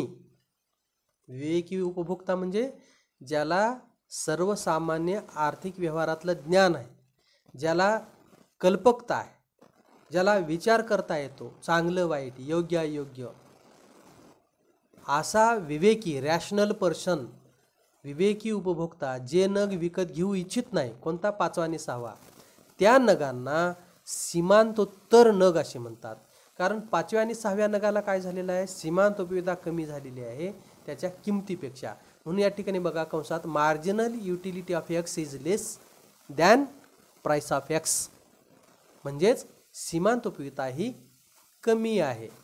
बारीक टोक आहे तिकडला भाग कमी असतो. सीमांत उपयोगिता ही कमी आहे. 5व्या नगाला 30 आहे आणि 6व्या नगाला 10 आहे सीमांत उपयोगिता, आणि किंमत मात्र 50 आहे. म्हणजे किंमत जास्त आणि सीमांत उपयोगिता कमी. अशा विवेकी पर्सन अशा नगाला खरेदी करणारच नाही. कारण का, तर 5व्या आणि 6व्या नगाला सीमांत उपयोगिता ही कमी आहे आणि किंमत जास्त आहे. अशा प्रकारे जेव्हा marginal utility of X equal to price of X असते, तेथेच विवेकी उपभोक्त्याच्या समाधानाचा समतोल साधला जातो. उपयोगिता व किंमत यातील परस्पर संबंध हा मागणीच्या सिद्धांताचा बेस किंवा पाया आहे.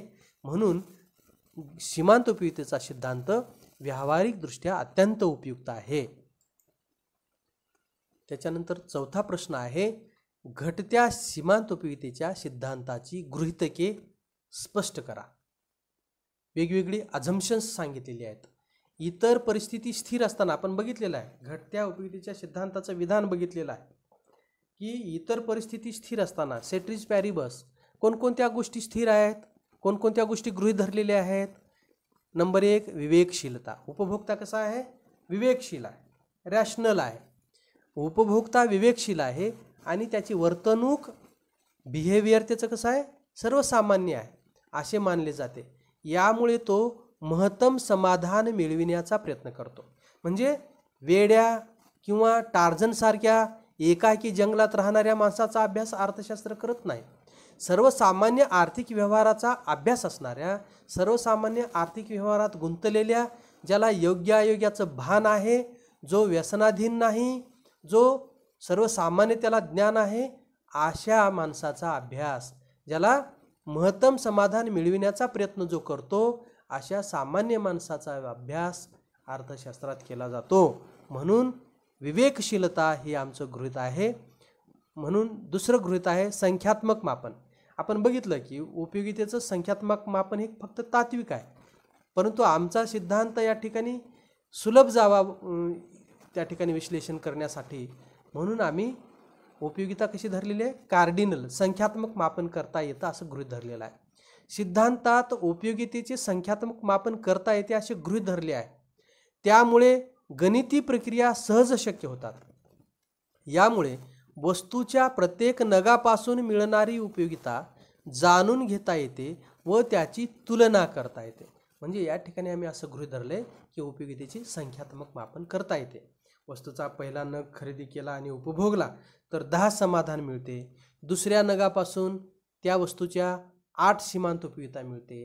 तिसऱ्या नगापासून 6 मिळते. चौथ्यापासून 4 मिळते. अशा पद्धतीनं पाचव्यापासून 2 मिळते. असे आम्हाला संख्यात्मक मापन करता येते असं म्हटलेलं आहे.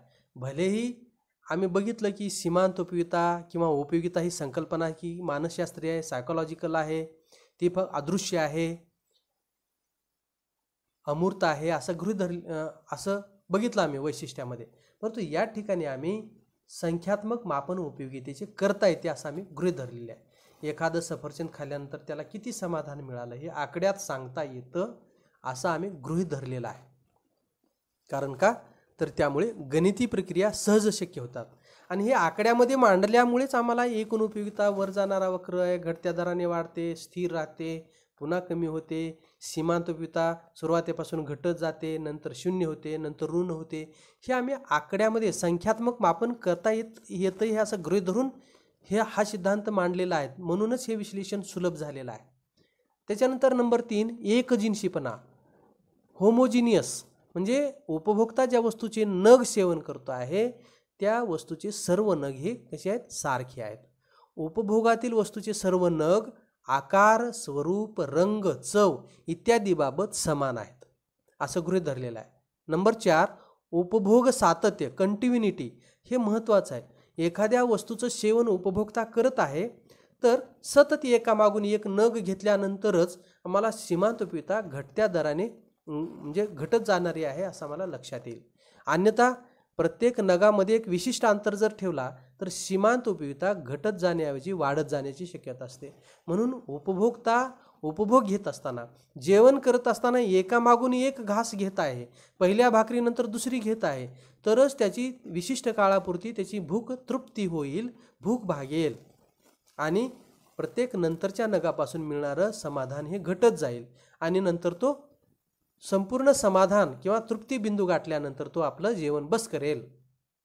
कारण का तर त्याची विशिष्ट काळापुरती पूर्ण गरज भागलेली असू शकते. म्हणून उपभोग सातत्य असेल तरच, नाहीतर एक घास 32 वेळा चावला तर पहिला घास 32 वेळा चावला, दुसरा घास 32 वेळा चावला, असं 32 वेळेस जर प्रत्येक घास चावण्याचा विचार केला तर आपल्याला दुसऱ्या जेवणाची वेळ होईल, दुपारी येईल पहिलं जेवण संपायला आणि लगेच दुसऱ्या जेवणाची वेळ होईल. परंतु असं न करता एकामागून एक सलग नग आपण घेतले पाहिजेत आणि एक 15 मिनिटात, 20 मिनिटात किंवा अर्ध्या तासात आपलं जेवण संपलं पाहिजे. म्हणजे वस्तूचा उपभोग एकामागून एक सातत्याने घेतला पाहिजे. तरच सीमांत उपयोगिता वक्र हा डावीकडून उजवीकडे खाली जाणार असेल, सीमांत उपयोगिता घटत जाणारी असेल. म्हणून आम्ही इथं गृहीत धरलेलं आहे की उपभोग सातत्य, कन्झम्पशन कसं आहे, कंटिन्यू झालं पाहिजे. एखाद्या वस्तूच्या सर्व नगांचा उपभोग कोणताही खंड न पडता सलगपणे एका पाठोपाठ एक घेतला जातो. नंबर 5 योग्य आकारमान, उपभोग्य वस्तूच्या सर्व नगांचे आकारमान योग्य किंवा साधारण असावे, ते अत्यंत मोठे किंवा लहान नसावे. म्हणून सर्वसामान्य व्यवहारामध्ये जीवन जगत असताना आपण वेगवेगळ्या वस्तूचे एक विशिष्ट आकारमान घेतलेला आहे. औषध पित असताना चमचा हे परिमाण वापरतो आपण, पाणी पित असताना ग्लास हे परिमाण वापरतो, स्नान करत असताना बकेट हे परिमाण वापरतो. म्हणून आपण वापरत असलेल्या वस्तूचा आकार इतकाही मोठा किंवा अत्यंत लहान नसावा जेणेकरून आपणाला प्रत्येक नगापासून मिळणारी सीमांत उपयोगिता मोजता येणार नाही, एवढा लहान किंवा एवढा मोठा नसावा. म्हणून उपभोग्य वस्तूच्या आपण भाकरीचा आकार योग्य असाच धरतो, आपण पोळीचा आकार विशिष्ट आकाराची पोळी आपण गृहीत धरतो, चमचा औषध पिण्याचं परिमाण आहे, ग्लास पाणी पिण्याचा आहे. परंतु पाणी जर आपण बकेटाने पिऊ लागलो तर आपल्याला उपयोगिता दुसऱ्या नगापासून किंवा दुसऱ्या बकेटापासून किती मिळणार आहे माहीत आहे का? पहिल्याच नगामध्ये आपण उपयोगिता मोजण्यासाठी प्रत्येक नगापासूनची त्या नगाचा विशिष्ट असा आकार गृहीत धरलेला आहे. म्हणून योग्य आकारमान असला पाहिजे. आपण जर बकेटाच्या ऐवजी जर ड्रॉपरनं स्नान करू लागलो तर किती ड्रॉपर लागतील आपल्याला पाणी स्नान करण्यासाठी? एवढंही लहान आकारमान असू नये. म्हणून उपभोग्य वस्तूच्या सर्व नगांचे आकारमान योग्य किंवा साधारण असावे. म्हणून औषध पिण्यासाठी चमचा, पाणी पिण्यासाठी ग्लास, स्नान करण्यासाठीचे बकेट हे अत्यंत मोठे किंवा लहान नसावे. नंबर 6, स्थिरता. उपभोगाच्या प्रक्रियेत उपभोक्त्याचे उत्पन्न, चव, पसंती, सवयी, आवडीनिवडी यासारखे घटक स्थिर असावेत. म्हणजे उपभोक्ता जेव्हा एखाद्या वस्तूचा उपभोग घेतो आहे त्या काळामध्ये या सर्व बाबी स्थिर असल्या पाहिजे. त्याच्या उत्पन्नात वाढ झाली नाही पाहिजे, त्याच्या चवीमध्ये बदल नाही झाला पाहिजे, त्याच्या पसंतीत किंवा आवडीनिवडीत बदल नाही झाला पाहिजे. अन्यथा काय होईल, एखादी वस्तू सेवन करत आहे आणि 5व्या नगाला त्याची सीमांतोपिता 0 होणार होती, पण त्याला वाटलं की आता 5वा नग आवडलेला आहे, तर 0 होण्याऐवजी पुन्हा वाढण्याची शक्यता आहे. म्हणून सीमांतोपिता घटत जाण्याऐवजी सीमांतोपिताचा वक्र पुन्हा वर जाण्याची शक्यता आहे. म्हणून अशा उपभोगाच्या काळात उपभोगाच्या प्रक्रियेत उपभोक्त्याचे उत्पन्न, चव, पसंती, सवयी, आवडीनिवडी यासारखे घटक स्थिर असावेत. पैशाची सीमांत उपयोगिता सुद्धा स्थिर असल्याचे गृहीत धरले जाते. म्हणजे या ठिकाणी एक महत्त्वाची बाब म्हणजे पैशाची सीमांत उपयोगिता सुद्धा स्थिर असल्याचे गृहीत धरलेले आहे. पहिला रुपया सुद्धा तेवढाच महत्त्वाचा आणि 100वा रुपया सुद्धा तेवढाच महत्त्वाचा आहे असं गृहीत धरलेलं आहे. खरं तर माणसाजवळ असलेल्या कोणत्याही वस्तूच्या साठ्यात जशी जशी वाढ होत जाईल तसे तसे प्रत्येक वाढीपासून मिळणारे जे समाधान आहे ते क्रमशः घटत जाते. परंतु पैशाची पहिल्या नगाची उपयोगिता 1 रुपया मला 6 उपयोगितेचा आहे आणि 100वा रुपया सुद्धा मला जर 6च उपयोगितेचा वाटत असेल म्हणजे या ठिकाणी पैशाची उपयोगिता स्थिर धरलेली आहे. प्रत्येक नगापासून रुपयाच्या सारखीच समाधान मिळते किंवा उपयोगिता मिळते असे गृहीत धरलेले आहे. नंबर 7, विभाज्यता, डिव्हिजिबिलिटी. सिद्धांत असे गृहीत धरतो की उपभोगात आणलेली वस्तू विभाज्य असावी, त्यामुळे वस्तूचे लहान भागात विभाजन करता येईल. उदाहरणार्थ जर एखाद्या उपभोक्त्याला आपण त्याला टरबूज समोर ठेवलं आणि पहिलं टरबूज खाल्ल्यानंतर किती समाधान मिळेल, दुसरं टरबूज खाल्ल्यानंतर त्याला किती समाधान मिळेल हे आपल्याला मोजायचं आहे. परंतु त्या उपभोग्य वस्तूचा आकारच एवढा मोठा आहे की दुसरा नग तो घेणारच नाही आणि म्हणून दुसऱ्या नगापासून किंवा पहिल्या नगापासून पहिलाच नग जर त्याला संपत नसेल तर पहिल्या नगापासून त्याला किती समाधान मिळालं हे काढता येणार नाही किंवा पहिल्या नगाच्या पासून मिळणारी सीमांत उपयोगिता ही दुसऱ्या नगापासून मिळणाऱ्या सीमांत उपयोगितेशी आपल्याला तुलना करता येणार नाही. म्हणून आपल्याला टरबूजाच्या विशिष्ट आकाराच्या फोडी कराव्या लागतील. पहिल्या फोडीपासून किती समाधान मिळालं, दुसऱ्या फोडीपासून किती सीमांत उपयोगिता मिळाली, म्हणजे उपभोक्ता ज्या वस्तूचा उपभोग घेतो आहे त्याची आम्हाला विशिष्ट आकाराचे असे वेगवेगळे नग तयार करता आले पाहिजेत किंवा त्या वस्तूचं विभाजन करता आलं पाहिजे. समजा बकेटात पाणी आहे, परंतु बकेटातलं पाणी जर आम्ही ग्लासने दिलो तर ग्लासमध्ये मोजून पहिल्या ग्लासपासून समाधान किती मिळालं, दुसऱ्यापासून किती मिळाले हे आम्हाला काढता येतं. टरबूज दिलं तर पहिल्या फोडीपासून किती मिळालं, त्या फोडीचे विशिष्ट आकारात फोडी कराव्या लागतील. प्रत्येक फोडीपासून किती समाधान मिळाले आम्हाला करता येईल. म्हणून उपभोक्ता ज्या वस्तूचा उपभोग घेतो आहे ती वस्तू विभाजित असली पाहिजे, विभाज्य असली पाहिजे, डिव्हिजिबल असली पाहिजे. त्याचे छोटे छोटे नग किंवा काप करता आले पाहिजेत. त्याच्यानंतर नंबर 8, एकच गरज पूर्णपणे भागविण्यासाठी वस्तूचा वापर होतो अशी हा सिद्धांत गृहीत धरतो. म्हणजे ज्या वस्तूचा तो उपभोग घेत आहे तो एकच गरज पूर्ण करण्यासाठी घेत आहे. समजा उदाहरणार्थ पहिला 1 कप दुधाचा पिला, तो फक्त दुधाचा वापर पिण्यासाठीच करणार आहे असं आम्ही गृहीत धरणार आहोत. म्हणजे पण पहिला 1 कप दूध पिण्यासाठी वापरलं, दुसरा 1 कप बर्फी किंवा पेढा करण्यासाठी वापरलं, तिसरा 1 कप त्याच्यापासून ताक तयार केलं, दही लावून ताक तयार केलं आणि ताक पिलं. असं जर केलं तर आमची सीमांत उपयोगिता घटत जाणार नाही. आम्ही इथं एकच गृहीत धरलं आहे की ती वस्तू एकाच गरजेचा पूर्णपणे वापर करण्यासाठी करायचा आहे. दूध प्यायचं तर पिण्यासाठीच त्या दुधाचा वापर करायचा. त्या दुधापासून वेगवेगळ्या पदार्थ तयार करून किंवा वेगवेगळ्या बाबीसाठी त्याचा वापर करायचा नाही. चहा पिण्याची गरज पूर्ण करण्यासाठी दुधाचा वापर करायचा नाही दुसऱ्या नगाचा. म्हणून दूध पिण्यासाठीच वापर करायचा, एकच गरज पूर्ण करायची. नाहीतर पहिला 1 कप दूध पिलं, दुसरा 1 कप त्या दुधापासून चहा तयार करून पिला, तिसऱ्या दुधाच्या कपापासून आम्ही पेढा तयार करून खाल्ला, चौथ्या दुधाच्या कपापासून आम्ही ताक किंवा दही तयार करून पिलं, तर हे वेगवेगळ्या गरजा पूर्ण करण्यासाठी त्या पदार्थाचा वापर झाला. म्हणून एकच गरज पूर्ण करण्यासाठी फक्त पिण्यासाठी दुधाचा वापर जर केला तर पहिल्या कपापासून मिळणारं समाधान हे दुसऱ्या दुधाच्या कपापासून मिळणाऱ्या समाधानापेक्षा निश्चितच जास्त असेल आणि नंतरच्या प्रत्येक नगापासूनचं मिळणारं समाधान हे क्रमशः घटत जाईल. म्हणून आम्ही इथं एकच गरज पूर्ण करायची आहे, फक्त दूध पिण्यासाठीच वापरायचं आहे.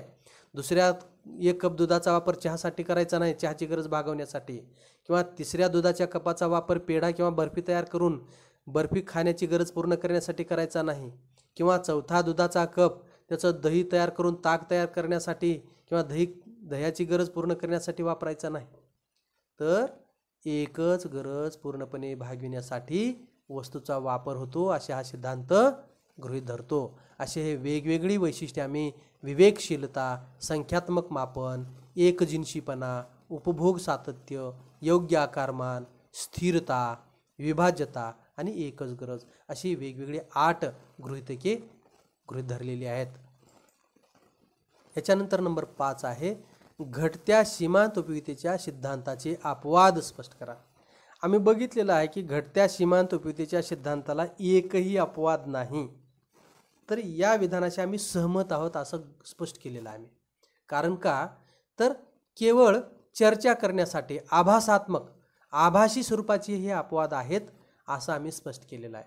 म्हणून घटत्या सीमांत उपयुक्ततेच्या सिद्धांताला एकही अपवाद नाही, केवळ भासमान अपवाद सांगितले जातात, वर्णिले जातात. ते आम्ही काही अपवाद फक्त चर्चेसाठी या ठिकाणी घेऊया. नंबर 1 आहे छंद. बघा, पोस्टाची विविध तिकिटे. आता एकाच प्रकारची आहेत का इथं तिकिटे? नाही. आम्ही काय सांगितलं? एकजिनसीपणा, एकाच प्रकारची जर पोस्टाची तिकिटे आणि त्याच्या संख्येत जर सतत वाढ झाली तर प्रत्येक नंतरच्या तिकिटापासून मिळणारे समाधान कमी कमी होत जाईल. म्हणून इथं काय पण छंद, कशाचा छंद आहे? पोस्टाची विविध तिकिटे जमा करण्याचा. तसेच दुर्मिळ नाणी व दुर्मिळ चित्रे, पुरातन काळापासूनचे वेगवेगळ्या राज्याच्या काळातले वेगवेगळे राजाने तयार केलेली नाणी किंवा वेगवेगळी दुर्मिळ चित्रे यांचा संग्रह करणे, संगीत ऐकणे, पुस्तकाचे वाचन करणे यासारख्या छंदाबाबत हा सिद्धांत अनुभवास येत नाही. याचे कारण त्यांच्या साठ्यातील होणारी वाढ अधिक आनंद देते, त्यामुळे सीमांत उपयुक्तता वाढते. बघा, इथपर्यंत ठीक आहे. त्यांचं म्हणणं असं आहे की पोस्टाची विविध तिकिटे, दुर्मिळ नाणी व चित्रे यांचा संग्रह करणे, संगीत ऐकणे, पुस्तकाचे वाचन करणे यासारख्या छंदाबाबत हा सिद्धांत अनुभवास येत नाही. अनुभवास येत नाही म्हणजे हा सीमांत उपयुक्तता वक्र डावीकडून उजवीकडे खाली जात नाही. तर जसे जसे हे चित्रे मिळतील तसं तसं समाधानात वाढ होईल म्हणतात. जसे जसे हे दुर्मिळ नाणी मिळतील तसं तसे समाधानात वाढ होतं. तसेच पोस्टाची विविध तिकिटे मिळाली की समाधानात वाढ होते असं म्हणणं आहे त्यांचं. परंतु आम्ही असं गृहीत धरलेलं आहे की हे सर्व नग एकाच प्रकारचे पाहिजेत. मात्र या ठिकाणी पोस्टाचे विविध तिकिटे, दुर्मिळ चित्रे, दुर्मिळ नाणी वेगवेगळ्या प्रकारची जर असतील तर या ठिकाणी सीमांत उपयुक्तता घटत जाण्याऐवजी वाढत जाऊ शकते. मात्र एकाच प्रकारच्या पुस्तकाचं पुन्हा पुन्हा वाचन करू लागलो किंवा एकाच प्रकारचं संगीत पुन्हा पुन्हा ऐकू लागलो किंवा एकाच प्रकारची नाणी, एकाच प्रकारचे चित्र किंवा एकाच प्रकारची पोस्टाची तिकिटे याच्या संख्येत जर वाढ झाली तर प्रत्येक नंतरच्या वाढीव नगापासून मिळणारी मार्जिनल युटिलिटी किंवा सीमांत उपयुक्तता घटत जाऊ शकते. म्हणून या ठिकाणी हा छंद अपवाद जरी सांगितलेला असला तरी या ठिकाणी एकजिनसीपणा व सातत्य या गृहीतकाचे उल्लंघन झालेले आहे. कारण सतत मिळणार आहेत का आपल्याला ही तिकिटे?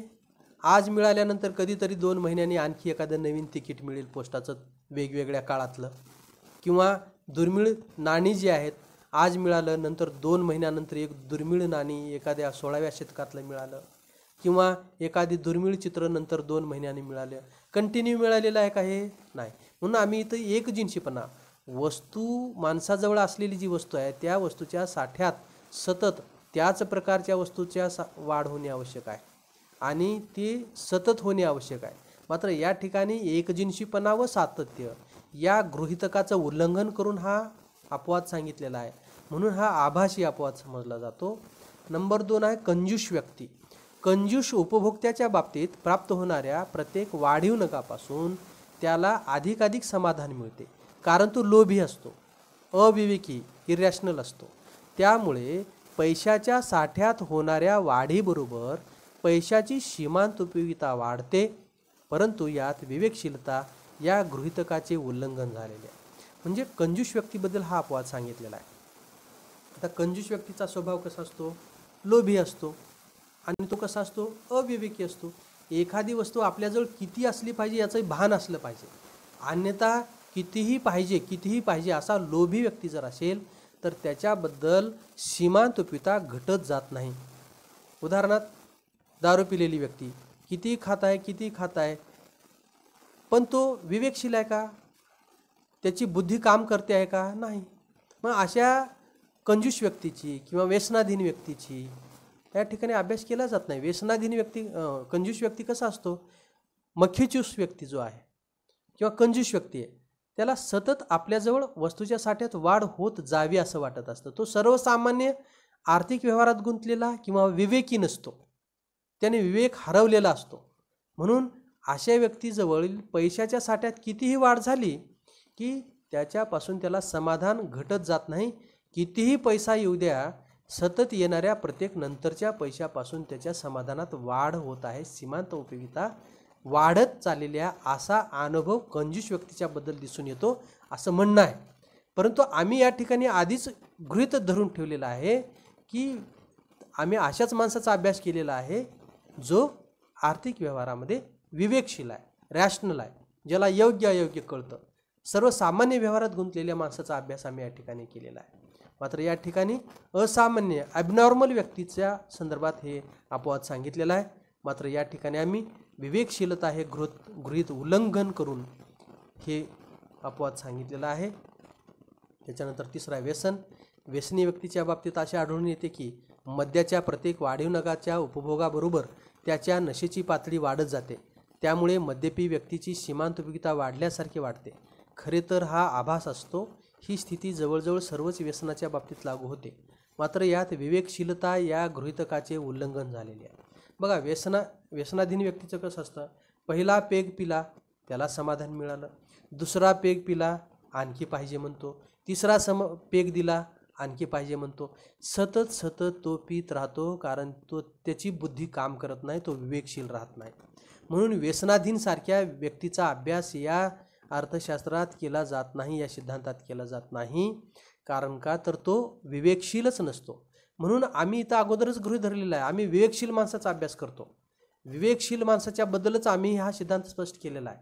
अशा व्यसनाधीन व्यक्तीचा आम्ही अभ्यास केलेला नाही.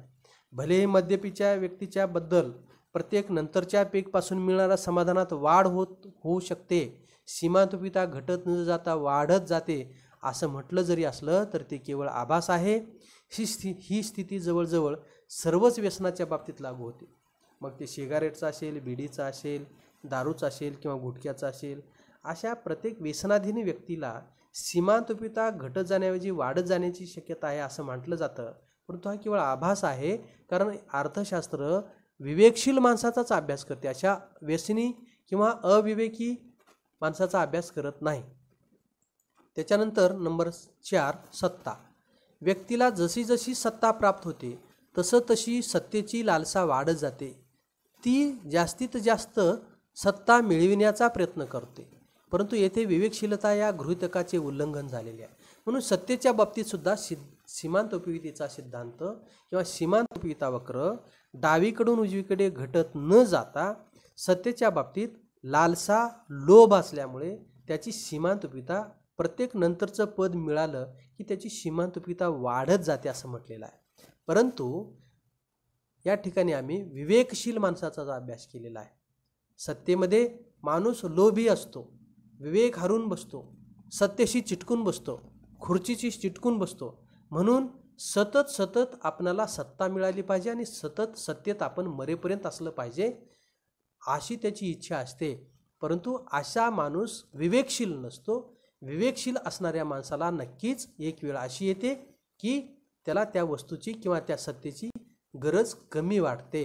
म्हणून बरेच संसदेमधील किंवा बरेच खेळाडूसुद्धा, बरेच असे वेगवेगळ्या व्यक्ती आम्ही बघतो की त्यांनी आपला त्या कार्यातला संन्यास घेतलेला आम्हाला दिसतो. कारण का तर त्याचं मनच म्हणत असतं की आता बस झालं. पण काही व्यक्तीच्या बद्दल मात्र सीमातुपिता घटत जात नाही, तर ती वाढत जाते. मात्र अशा अविवेकी माणसाचा अभ्यास या सिद्धांतामध्ये केला जात नाही. म्हणून या विवेकशीलता या गृहीतकाचं उल्लंघन करून असा आभासात्मक अपवाद आम्हाला सांगितलेला आहे, तो चुकीचा आहे. नंबर 5, पैसा. पैशाची सीमांतुपिता कधी शून्य होत नाही असे म्हटले जाते. पैशाच्या साठ्याच्या वाढीबरोबर सीमांतुपिता वाढत जाते, कारण विविध गरजा भागवितांना अनेक वस्तू व सेवांची खरेदी करण्यासाठी विनिमय माध्यम म्हणून पैसा वापरला जातो. मात्र काही अर्थतज्ज्ञांच्या मते हा सिद्धांत पैशाला लागू होतो. उदाहरणार्थ, श्रीमंत व्यक्तीपेक्षा गरीब व्यक्तीला पैशाची सीमांतुपिता जास्त जाणवते. बघा, या ठिकाणी पैशाची सीमांतुपिता कधी शून्य होत नाही असं म्हटलेलं आहे.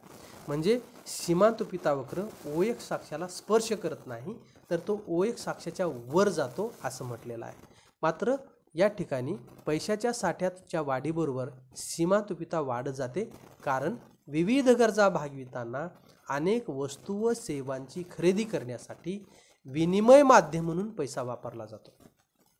बघा, पैशाच्या सहाय्याने समजा आपण सफरचंद घेत आहोत.